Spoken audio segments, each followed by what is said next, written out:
Now let's start with the MongoDB. In order to start with MongoDB, we'll open the command prompt in Windows by pressing Window key and R. A dialog box will appear and type CMD and press enter. After that, command prompt will appear. We'll be requiring two different command prompts. So open two prompts. We have installed the MongoDB within our C users folder. So let's navigate to that particular folder location, cd MongoDB and cd bin folder. Now we have two different commands within this bin folder. One is MongoD and one is Mongo. MongoD runs the MongoDB server in a background, and then we can run the command using the MongoD command. So let's start working with the MongoD.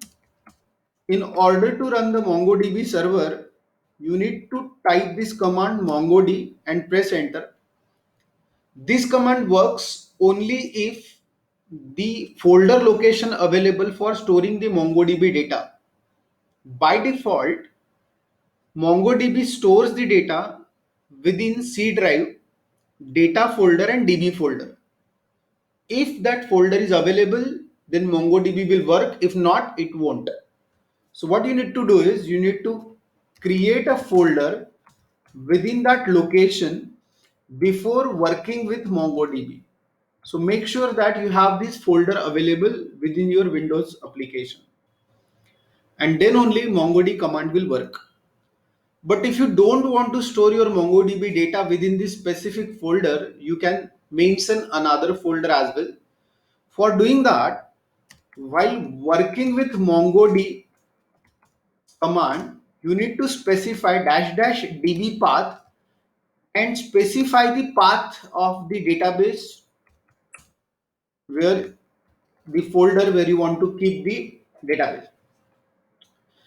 So this is the folder where actual data will go. Now I have already configured and created that folder C drive data and DB. So I'll directly run this MongoD command, and it will take some time and it will start the MongoDB server. It should not show any error. It should not come back to the command prompt. If everything is fine, something like this will appear. Now let's move to the another command prompt because we need this keep up and running in order to work with MongoDB. So MongoD command is running my MongoDB server. I'll go back to the another terminal that I have opened. I'll move to the MongoDB folder and the bin folder inside it. And now I want to show you some commands available within the MongoDB.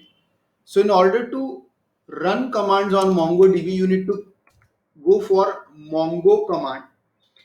And this Mongo command will let you go for the shell prompt like this, greater than sign. This is called as shell prompt, where you can type the commands for MongoDB. You can clear the existing stuff by using CLS, and it will look a clean structure now. The first command that we are going to run is show DBs, which will check how many databases are currently available within your MongoDB. And you can see that there are currently 4 databases ready. Few will be by default system generated and rest could be yours. So how to work with these databases and furthermore commands we'll see in our upcoming sessions. But make sure show DB's command works for you before moving with further sessions. So stay tuned. Thanks.